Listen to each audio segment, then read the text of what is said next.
হারামি মশা, তোর এত সাহস, তুই আমাকে কামড়িয়েছিস, এখন আমি তোকে বাঁচতে দিব না। হা হা হা, তুই আমাকে মরার আগে নিজেই মরে যাবি। আ আ আরে বাবা, ছোট বউটা মরে গেল। মাজি মাজি মাজি। মশা।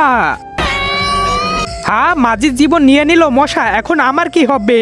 বাঁচাও বাঁচাও, কেউ আমাকে বাঁচাও বাঁচাও। ওই মশাটা একেও মেরে ফেলেছে, এখন তো আমাকে তাড়াতাড়ি এই ঘর ছেড়ে কোথাও পালাতে হবে। আরে এই মশাটা তো মরছেই না, দাঁড়াও, কোথায় পালাচ্ছ? আরে তুমি জানো না পুরো দেশে মশার আতঙ্ক ছড়িয়ে পড়েছে, মশা যাকেই কামড়াচ্ছে সেই মরে যাচ্ছে।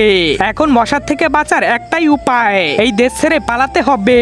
না, আমি একজন বাবাকে চিনি যিনি মশা তাড়াতে পারেন, চলো আমার সাথে। এই দরজার ভিতরেই সেই বাবা থাকেন। বাবাজি বলুন, আপনার সমস্যা? আমাদের দেশে মশার খুব আতঙ্ক ছড়িয়ে পড়েছে, তারা যাকেই কামড়াচ্ছে সেই মরে যাচ্ছে।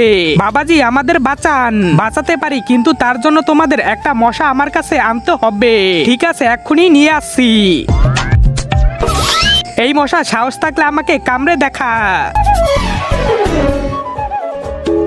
বাবাজি আমরা একটা মশা নিয়ে এসেছি, এটাকে বাইরে বের করো।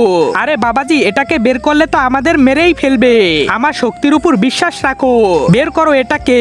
ঠিক আছে, তার আগে তুমি যদি ইসরায়েলের পাশে থাকো তাহলে লাইক করো, আর যদি ইরানের পাশে থাকো তাহলে লাইক সাবস্ক্রাইব দুইটাই করো। আসলে আমি দেখতে চাই তুমি কার পাশে রয়েছো।